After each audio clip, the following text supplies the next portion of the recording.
بسم اللہ الرحمن الرحیم۔ السلام علیکم ورحمۃ اللہ وبرکاتہ۔ تمام دوستوں کو رسول عربی چینل کی جانب سے خوش آمدید۔ کیا فرماتے ہیں علماء کرام اس مسئلے کے بارے میں کہ قربانی واجب ہونے کے لیے کتنی شرطیں ہیں اور وہ شرطیں کون کون سی ہیں؟ الجواب بعون الملک الوہاب۔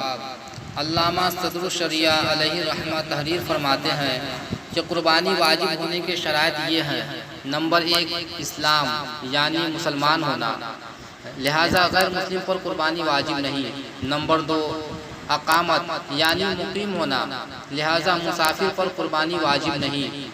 نمبر 3 مالک نصاب ہونا، یہاں مالداری سے مراد وہی ہے جس سے صدقہ فطر واجب ہوتا ہے، وہ مراد نہیں جس سے زکوٰۃ واجب ہوتی ہے۔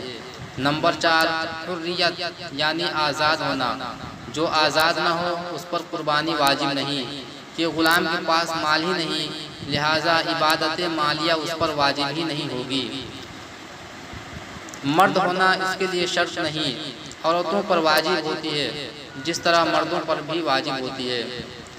حوالہ الدر المختار کتاب الوصیہ جلد نمبر 9 صفحہ نمبر 524، بحوالہ بہار شریعت حصہ نمبر 15 قربانی کا بیان۔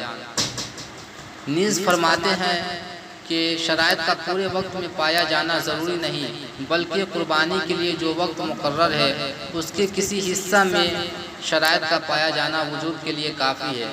مثلا ایک شخص ابتدائی وقت سے قربانی میں کافر تھا، پھر مسلمان ہو گیا اور ابھی قربانی کا وقت باقی ہے، اس پر قربانی واجب ہے، لہٰذا دوسرے شرائط بھی پائے جائیں۔ اسی طرح اگر غلام تھا اور آزاد ہو گیا اس کے لیے بھی یہی حکم ہے۔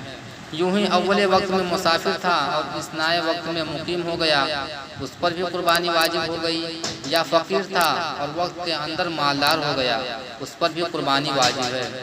حوالہ الفتاوی الہندیہ کتاب الوصیہ الباب الاول فی تفسیرہا جلد نمبر 5 صفحہ نمبر 293، بحوالہ بہار شریعت حصہ نمبر 15 قربانی کا بیان۔ قربانی واجب ہونے کا سبب وقت ہے، جب وہ وقت آیا اور شرائط وجوب پائے گئے قربانی واجب ہو گئی، اور اس کا رکن ان مخصوص جانوروں میں کسی کو قربانی کی نیت سے ذبح کرنا ہے۔